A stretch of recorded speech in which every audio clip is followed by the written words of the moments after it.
Well, welcome to the Pulse of Spokane. Kent Adams here, and we've been meeting with and chatting with a lot of the KHQ anchors and reporters and so forth over the last couple of years, and we've got one in the studio today. But I have to tell you, we've all made the jokes about weather people, right? That they get paid even when they're about 50% wrong. I've heard 100% wrong and all that. We're going to ask Blake Jensen to explain himself next after this message.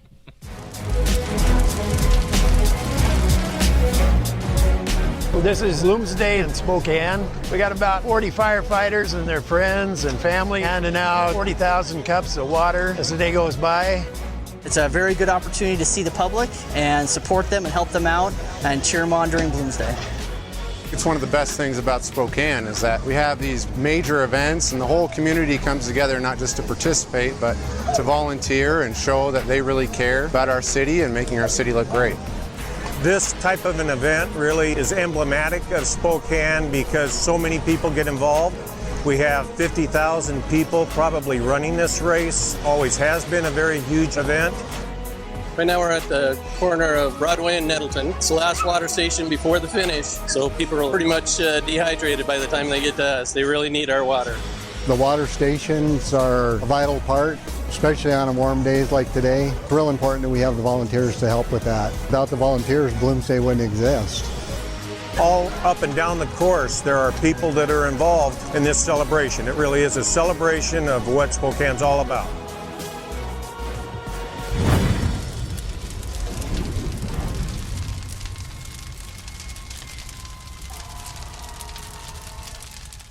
The economy is getting stronger, banks are lending again, and interest rates are at historic lows. Now is a great time to buy your dream home.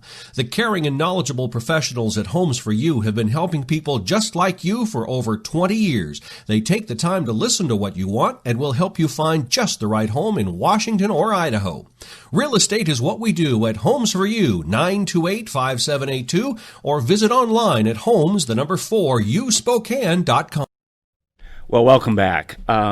This fella, young fella, because Blake, when you're 74, everyone's younger. Okay, I call 50-year-olds kids. Yeah. Now you're not quite 50 Not yet. quite there. Although with a new son, 18 months and everything else, you might get there real fast. Feels like it. It feels like it. Yeah. And that and COVID, and I think I've got quite a few new grays coming in. Oh, give me a break. The temples right there. I've got to ask the question that everyone out there wants to ask, and Yeah. I'm looking at your hair. Yeah. How long does it take you to do that?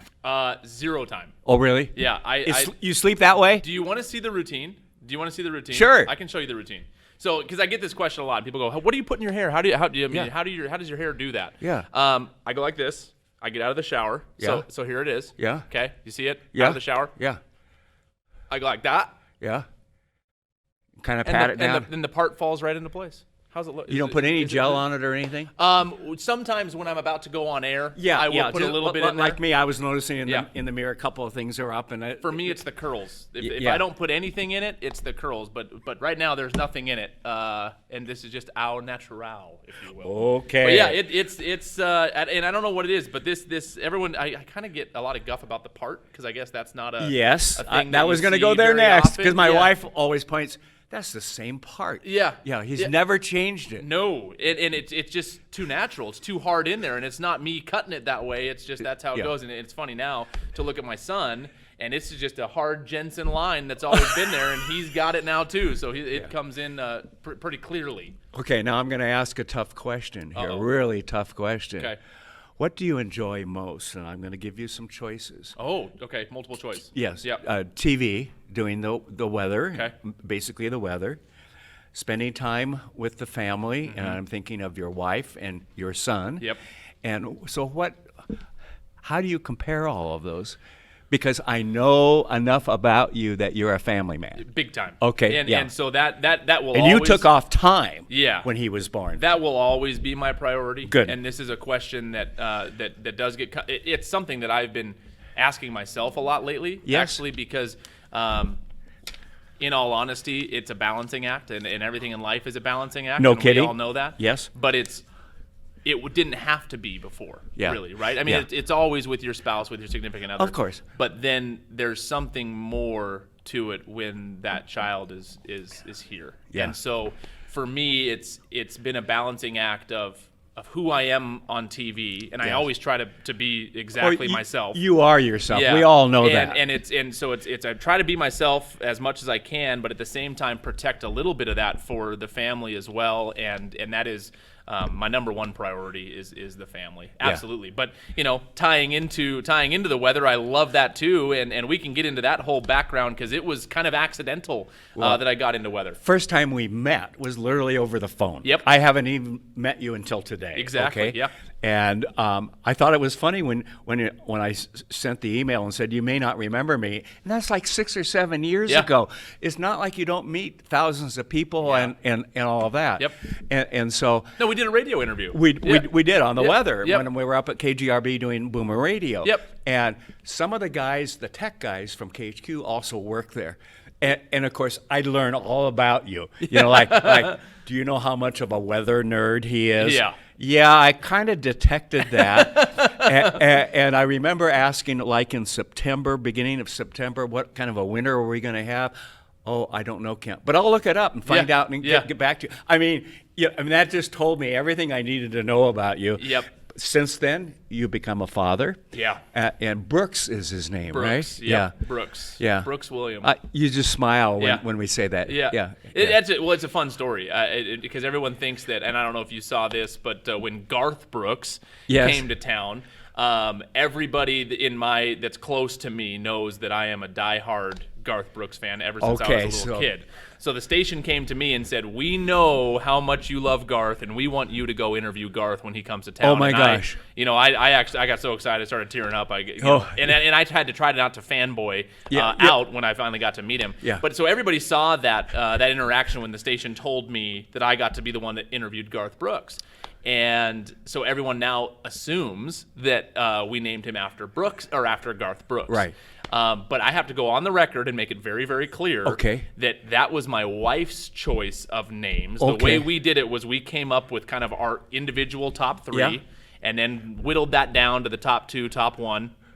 And we had I'm not even going to share what my top name was because we might hold that in reserves. Yeah. But we ended up going with Brooks, kind of saw how they felt. And then for Christmas, he was born in March 2019, so Christmas 2018. Right.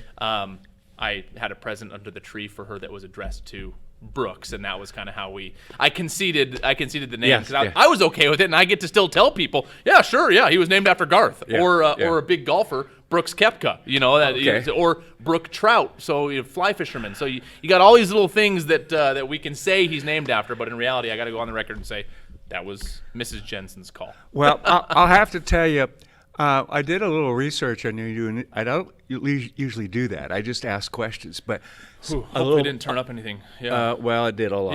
Yeah. But we can't go there. Okay? Yeah. I understand you're a singer. Ooh, wow. What did you find? I want to know what you found now. I don't know, but we're going to have to edit some things in here. Oh, No. You like singing? I do. Where did that come from? High school? Before that? High school. Well, I've always been kind of a performer. I've always been very comfortable. Oh, haven't noticed. People. Yeah. You live that way. Yeah. Okay, you're always on, aren't you? Yeah. Well, and it's just always I've it's who you always are. been that way. I've just always been comfortable with people and talking to people and forming relationships with people, and so from a very young age, I was on stage, did a lot of acting, and then once I started to get serious about and when I say get serious, it was like high school for me. It was kind of like starting to plan my career path. Right. Was what's more realistic, going into something maybe taking a bet on becoming an actor. Yeah. Or looking at the reality and saying that's a really hard job to succeed in. What's something that I can utilize my skills, my natural abilities, and then go into. And so I started really in high school about freshman year, focusing on broadcast production. I loved making movies, videos, editing. All those things, and then that. Hey, we've got some help for you here. Yeah. Okay. That led into. Haven't done it in years. I was just saying the other day I need to get back into it. But that kind of led me to where do I want to go with this? And it naturally came back news. So from very early on in high school, I started pursuing the news side of things, and that led me to my choice of Washington State, one of the best broadcast programs in the country. And it was in state, so that worked out well. And then, So you grew up in this area? I grew up in Western Washington. Well, we won't hold that against you. Yeah. Well, we'll I've been try here, not to. Been here almost as long as I was there now. So, Mount Vernon, Skagit Valley. Okay. Tulip Festival. That's all we're known for. Yeah, and you've been with the KHQ for about 12 years. Yeah, I've been with the Coles Company for about 12 years. Yeah. I started my career at our Tri-City station Right. and then moved up to – so I've been at KHQ now about 10 years. Yeah, okay. Yeah, coming on 10. Yeah, how was that to go from down there to here? It was exciting. Were you doing weather there? I was doing assume? weather Okay. there as well. Yeah, and I mentioned earlier that weather for me was kind of an accident. I was a big sports guy. Okay. And I wanted to go into sports But almost everybody is sometimes too. Exactly. You know what I mean? Yeah. And so I wanted to go into sports, and that was my angle in college, and that's kind of I was a part of several college programs, sports programs coming into it. But if you remember, so 2009 was the depth of the recession. Yes, I remember. The Great Recession, and we were coming out of college. I was coming out of college in the middle of that, and so everybody, all of my brain trust group, and said, whatever job you can get, you take it and you make it your own. Yeah. And so if they ask you, can you do this? Yes. Yep. Yeah. And so I went to the Tri-Cities. I actually interned at our Tri-City station. Okay. And then worked my way from an internship into a reporter role. Yeah. Down there was the morning reporter and then the morning weather anchor. Took a different opportunity, and they came to me and said, Blake, how'd you like to be the weather person on our morning newscast? And so I started down there and then just went, basically hardcore research mode and learned as much as I can. I feel like you're always learning when it comes to the weather. But as much research as I can, and I'm always learning and always continuing to do so. But that's one of the things I love about it is that you're learning new things all the time. And even when you've been in one place, one area for a very, very long time, and you've seen what you think is every type of weather pattern that can happen here, you always get a new one that comes in and you go, wow, that was a little different. I believe tomorrow is an anniversary of a snowfall.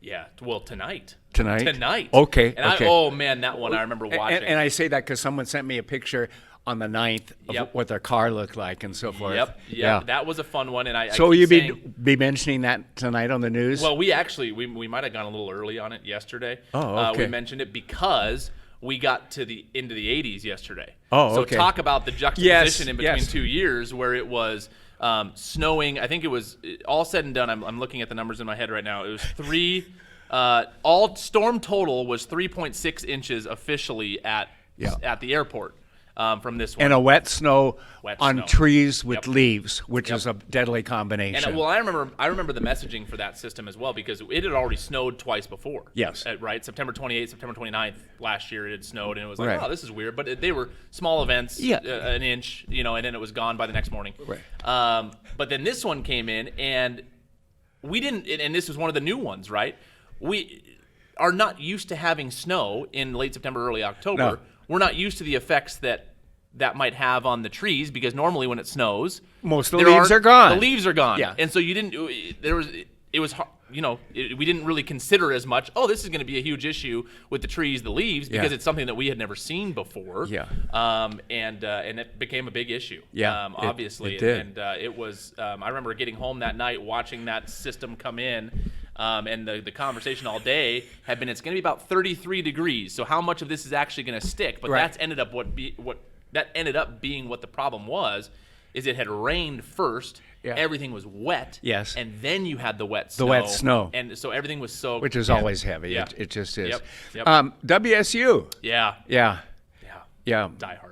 Yeah, I know. Hard. I keep seeing things. Yeah, Die hard. My bet is that. Yeah. Oh, you need someone to go to WSU? Yeah. No sports guys available? Yes. Right? Yeah. And I remember you could do the weather from there, right? When I was working when I was on the morning shift. One of my favorite assignments was always season opener. Yes. At WSU. Yeah. Get to go down there and do the tailgate weather and all those things and get ready for the season. But man. You had a leadership role there at WSU with your fraternity and other things too. So you've really been active. Yeah. Tried to be. It's a lot harder now to be active when you're when you're on and juggling and when you're on Zoom too. Yeah, right? Exactly. Yeah. But I've always kind of sought that out and leadership roles and positions and things like that. Right. But I mean, I always tried to get involved with. Again, it goes back to who I am. I love people. I love being around people. Hadn't noticed that. Yeah, I love people, and it's hard. I'll tell you what. To bring this back to even our current times, it's hard not socializing. It is. It's very, very hard for a social person. Yeah, it's extremely hard, and I didn't really consider that, and obviously everything is changing week by week. But it rose to the surface loud and clear, didn't it? Man, it's hard. It is hard. Part of my job, of course, is being general manager and all that is sales and so forth. And so I'm reaching out to people and so forth. And I think back to the 2 months we did everything remote. Yep. Okay. And I'm talking to some guy and he said, well, I think we're going to be in phase 2 in another week or so. They're kind of threatening to do that, if you will, and so forth. Can we just meet for coffee? And I'm going, yes! I got one that wants to meet, across the table and all. And I miss that too. Yep. I had a lunch meeting with some people yesterday, and we're all looking at each other. We haven't done much of this recently, have we? No. Said the same thing. We literally had a weird format last night because of the vice presidential debate. So we had a longer break in between the 5 and then our prime time at 9 p.m. last night, and so we went to dinner at one of our favorite spots, and for the first time in a long, long time, obviously 50% capacity, masks on, all that stuff, but. To see even the bartenders and the servers that we see on a regular basis, it was like we haven't seen you in 7 months, and it really brought to the surface, like you were saying, just how much we've missed, how much we've missed you, and just missed people, and it's hard not to. We're going to get really philosophical here, I think, but it's hard not to get really, really small scope with this because you start really just focusing in on those 3-4 people that are around you all the time. And while they're amazing and they're awesome, it's hard to not. But it's hard when there's more than just that. Yeah, it feels like your ability to think bigger has been limited because of this. Well, your world shrinks. Your world shrinks, and you don't get to bounce ideas off of people, at least as like you used to. I'm for all of the technology that's out there, Zoom, as you mentioned, everything else, I am an in-person kind of guy. And but you do something even texting, around. I call. You do something around 9 or 10 o'clock at night. The weather kind of thing. I've seen that. Yep. And Facebook forecast. Yeah. It's like, so I do that. Yeah. But when it comes to but that's still not in friends, person. It's still not in person. No, you get questions and things like that on the bottom of the screen. Makes it feel a little bit better. But, but it is hard. But it's still not talking to someone across the table or whatever. Yeah. We had Mark Starr on, who is the owner of David's Pizza, fantastic. right? Yep. And we were talking about what it's doing to businesses, especially restaurants and so forth. That was probably 3 or 4 weeks ago, and. He said, I said, well, what's it like to go in? How safe is it and so forth, knowing that I'm going to get the true story and so forth. Yep. And I know it's safe, okay? But I wanted him to be able to say that as an owner. And he said, Ken, it's never been safer. When we're not serving people because we're at half capacity, we're cleaning down the table the 3rd or 4th time. Yeah. I mean, it's overkill. Yeah. It couldn't be safer time to take your family out. You walk in and you walk out with the mask, and sometimes you can sneak into places without, I've got it in the back pocket and that sort of thing. But we've got to get back. I've said for some time that we have 2 viruses going on. One is the COVID. Yes, I understand. Mm-hmm. It's especially bad for certain age groups, and okay, I'm in that age group. My wife has had heart problems. She's in my age group. Yeah. She does too, and our oldest boy is Down syndrome. So he comes with all of the things. And so we have to be careful, okay? Sure. But for most people, your age and younger, it's not usually a problem. I do see it in the young folks who are kind of, I can live forever, kind of beat my chest kind of thing. We've all seen that and so forth. And amazing how that mentality changes when you become a dad. Isn't that the truth? Amazing how that changes. Life is, there's before kids and after kids. Everybody tells you that too. Yeah. Before the first kiddo comes. Yeah. And it is stark. I mean, it is stark. And that's where, I mean, I kind of went through a little bit of an identity crisis when it happened to me, because it's like what we're talking about. It's that balancing act. This is who I was before kids. Yes. What am I going to be like after kids? And how do all of these personality traits that I've built over the years transfer over to now teaching somebody else, when I feel like I'm constantly learning all the time. But yeah, it's amazing how the entire mindset shifts when a kid is in the picture, because I probably would have been that guy a couple years ago, and now it's like nope, masks on, where are we going? So it's completely shifted. There's the something, mindset. I'll be long gone probably by the time it happens, okay? But when your son and other kids, if you have other kids, have their kids and you're a grandfather, that is a whole nother step, okay, honestly. I had heard that from people and so forth, that, oh, wait till you get to be a grandpa because you can spoil them and send them home. Yeah. And that's so true. I was going to say, I'm in the throes of it right now. So if grandma and grandpa did that to Brooksy now. Do you have other family in this town? No, okay. We don't. And that does make it hard. It does. It does. It makes it really hard. So my wife's family all lives in Colorado. Oh. And my whole family lives in Seattle. Okay. Seattle area, greater Seattle area. Right. And so it does make it tough. The ability to we look at all of our friends and we get really jealous and try not to. Yes. When they we can just go drop off so and so at parents' house. It's a little bit of a distance from the valley to the north, but not bad. Hey, you guys want to come over, or you guys want to meet for dinner? We'll just go drop kiddo off. Oh, well, we can't do that. So it does get hard, but it also, I feel like, has strengthened mine and my wife's relationship. Good. And my parents and her parents, do their best to be around and when they can. And so, we feel so lucky. Not only to be here, but we've made so many amazing friends here. Everyone's just, we've been here, like I said, 10 years, but we're not local. We're not. I feel like a local now. Well, but we're not. Don't we all? Yeah, we're not born and bred. And so. It's been so nice to be in a community that everybody is so loving and caring and appreciative, that when you meet friends and you form the relationships with those friends, they have become our family. So in that greater sense, yes, we have plenty of family here, but immediate family, no. People ask, well, where are you from? And I say Spokane. We've lived here, as I said, I'm 74. We've lived here, moved here literally 44 years ago, just a few weeks ago. But this is home. We came with two of our now 4 kids, and they're all grown. In fact, I think they're all probably older than you, and 8 grandkids. We did have our youngest daughter who lived in Mammoth Lakes, California, which is a ski area. Sure, I know. Yeah. I've never been there, but I've heard of it. Yeah, it's my favorite summer place. Okay, Oh, yeah. But my daughter and her husband worked there and worked at the little hospital and so forth. They're now in Bellingham. Oh. So they're a day drive away instead of a 2.5-day drive. Yeah. Or when they first were down there and so forth, it was pretty easy. I could send them a little bit of money and they could fly up at Christmas time and stuff like that, but they had to be back because Christmas is started the ski season and so forth down there. But then when they eventually had 2 kids, flying to and from a ski area is not inexpensive. No. And once they cross that 2-year-old threshold where they fly for free. Exactly. We're trying to get all our vacations in before that. Do it, bud. Do it, bud. And there's always going to be that middle seat available right exactly. now. Yeah.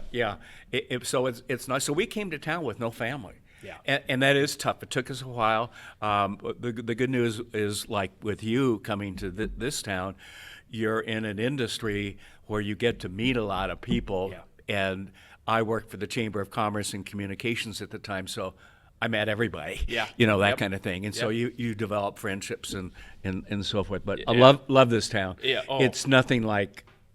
I mean, Anywhere we're never else. leaving. Yeah. What did we come in? 49th of the best cities to live in. I was just going to quote that. Because it was actually, I don't push news content a whole lot, right. but if it pertains to weather, I'll be like, hey guys, what about this thing? Never would have guessed that. Yeah, and especially when that study came out, or that article came out, we were dealing with 80-degree days in October. So when is it less livable than right now? Or more livable rather than right now? And I was just going to quote that article.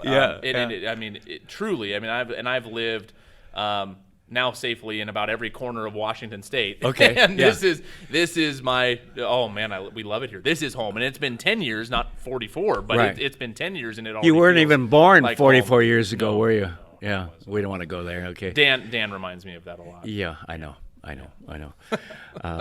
If we could all be as young looking, I don't. If it makes you feel, I don't feel as young as apparently I look because of the 18-month-old. Well, no, that'll do it to you. Yeah. Like your eyes, Quick, yeah. you go like this before Yeah. you go on the air. Yeah.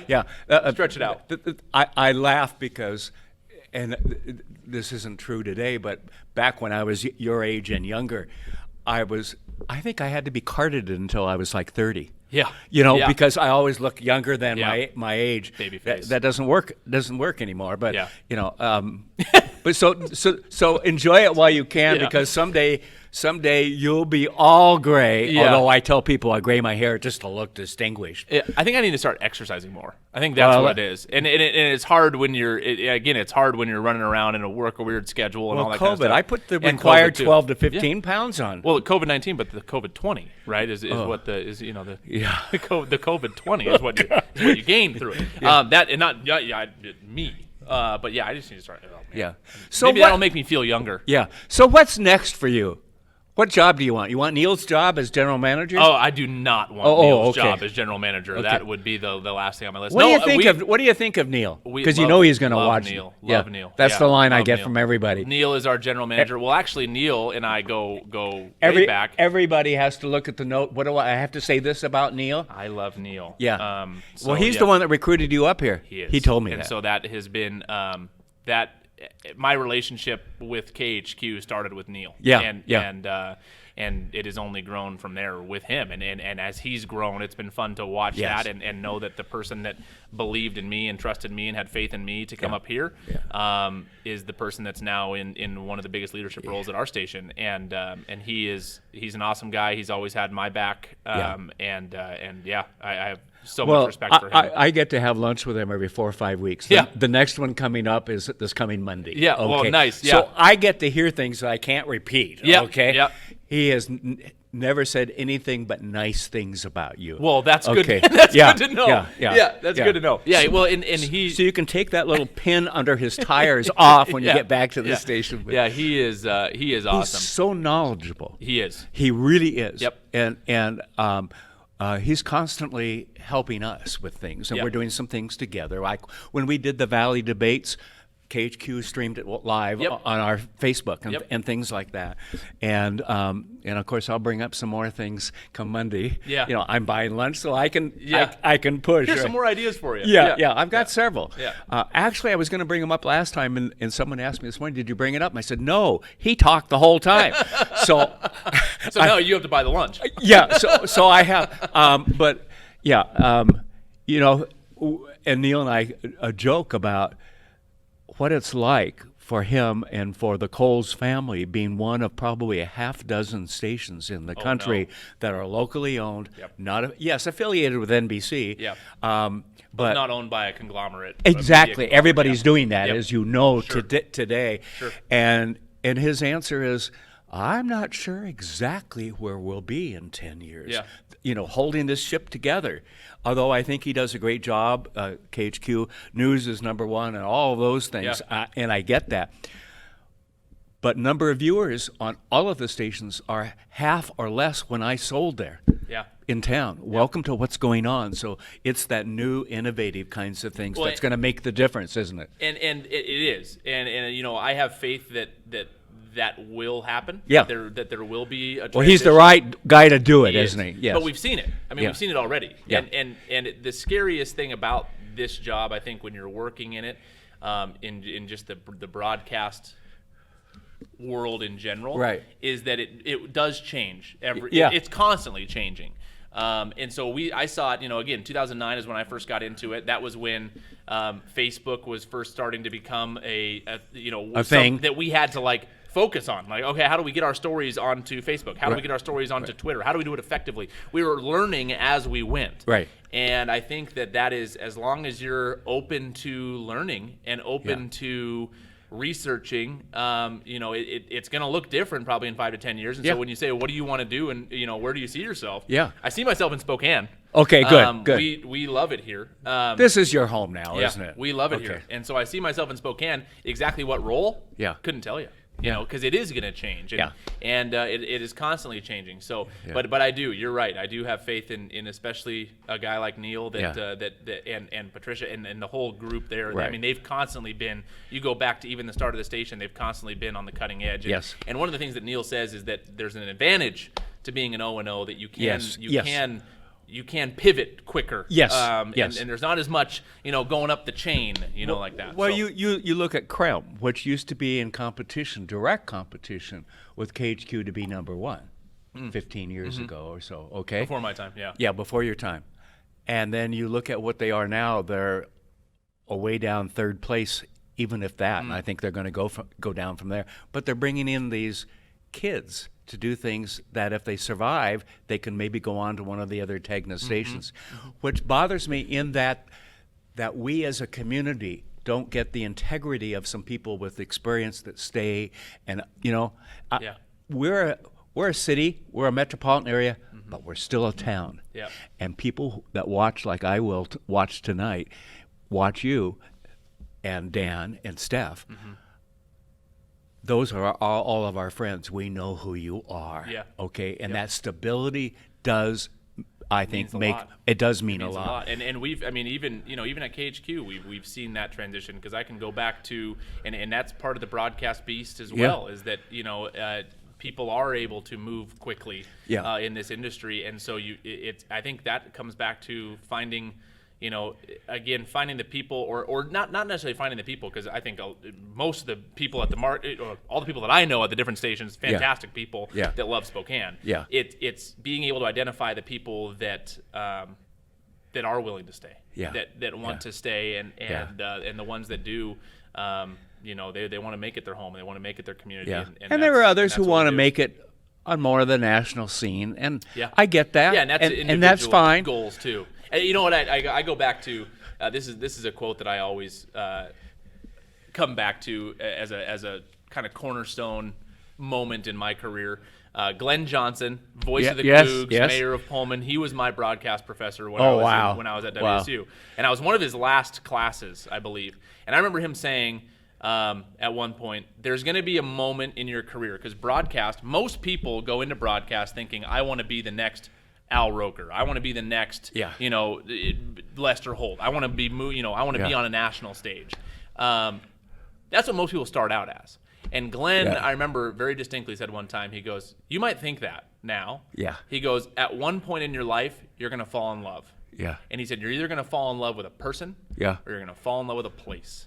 And it's going to derail that entire thought process, that entire plan." And I fell in love with both. Well, and your wife. Met her here.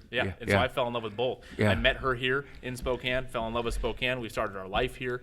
We've had our first child here. I mean, it is home. It is home. It is. And so I guess I fell pretty hard for both the lady and the place.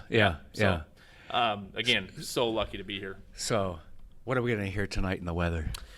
Tonight in the weather, I haven't, no snow to match last year. No snow. Okay. Maybe up in the mountains. This weekend. So we got to watch that.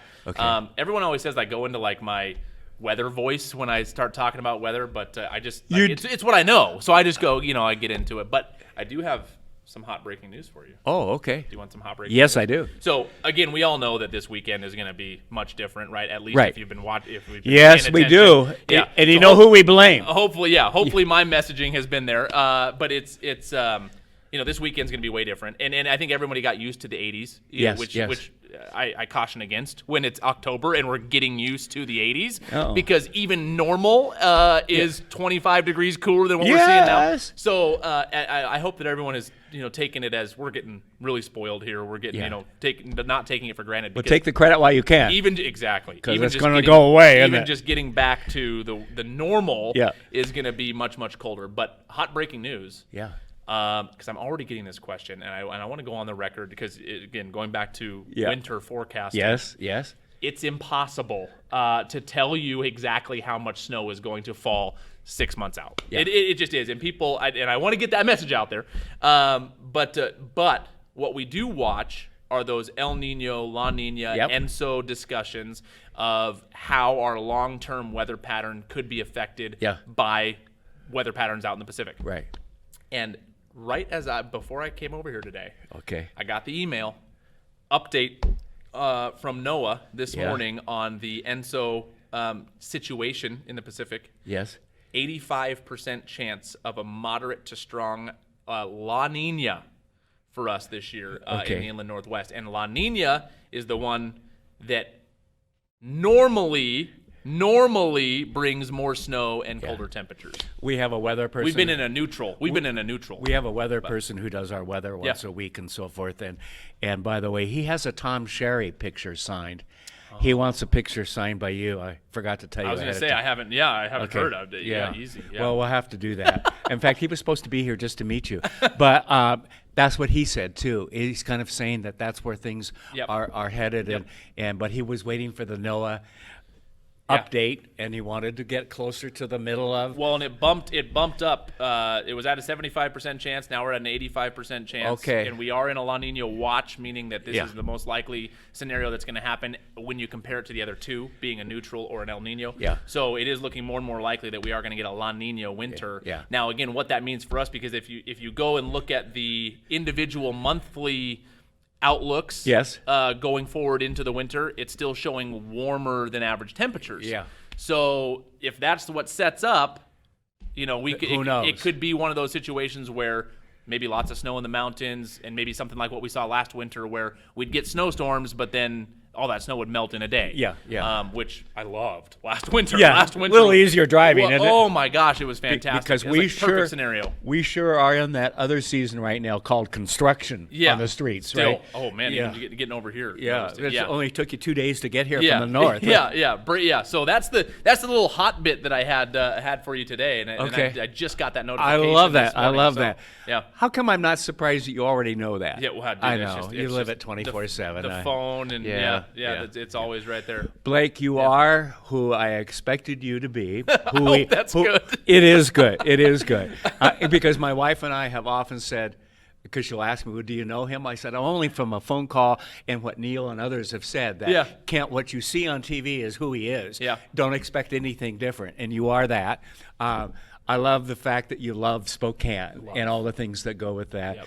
Yep. Is pleased to hear that family means so much because we see some things across the country we know parents aren't involved, and so that's congratulations on that. Thank you. And it is hard, and that is my daily challenge, because it is with so much going on and so many things that you need to filter and so many things that it's constant communication with your partner about how you want to shape things, and that's what we're always working on. See, in those days, when I was your age, we didn't have cell phones. Yeah. And if someone didn't answer, maybe the recorder worked and all that. What time's the doctor appointment? Yeah. And which doctor? Yeah, and all exactly. that. Yeah. So congratulations. Thank Keep you. up the good work. You'll come back sometime? Absolutely. I've asked the tough questions. Yeah. The rest will be easy Yeah. Now we just get to talk about the weather. Okay. We won't go there. Blake, thank you very much. Thank you very much for the having me, best Ken. to you. Okay. Yeah, thank you very much. And thanks for watching the Pulse of Spokane, everybody. Have a good day. Watch for him at 5 and 6. Do you have to put up with Sean too? I see Sean. Yeah. Okay, we'll give him a bad time. I'm in the 6:30 with him. Yeah. Okay, we'll give him a bad time for me. That's been a great show too, by the way. Yeah. Smashing success. 13 minutes into his first night, I'm texting, because I do it almost every night, Neil, and I said, that's your best newscast all day long. It's been fantastic. Yeah, it's been fantastic. So I hope the numbers continue to grow because I love the faster pace. It gets down to it. Yep. I think the one-person host is called host, but anchor is good because they're not having to play different. This. It feels different. It does. Yeah. It feels more news. Yeah, it feels different. Certainly, it feels different. Yeah, and he's doing a great job. Good guy. Great guy too. Yep. All right. Yeah. Now he was there when I worked there. That's how far back it goes. He's a good one. Yeah. All right. Well, hey, thank you for watching the Pulse of Spokane. Watch this guy 5, 6, and 6:30 and 11 and Facebook. Yeah. just keep going. They make him work. Neil, if you're watching, I think you need to bring in dinner for him because he's got so much to do that you should every night bring in dinner for him, okay? I'm here for it. Okay, Yeah. all right. Thanks, Good. Ken. Take care. Yeah, all thank right, you very thank much. you. Thanks for watching. Ask the host a question, recommend a guest, or check out any of our other programs on Facebook, YouTube, Twitter, Apple Podcasts, Spotify, or SpokaneTalksMedia.com. Sponsored by Local 29 Firefighters Union, Well Dressed Walrus, and Homes for You.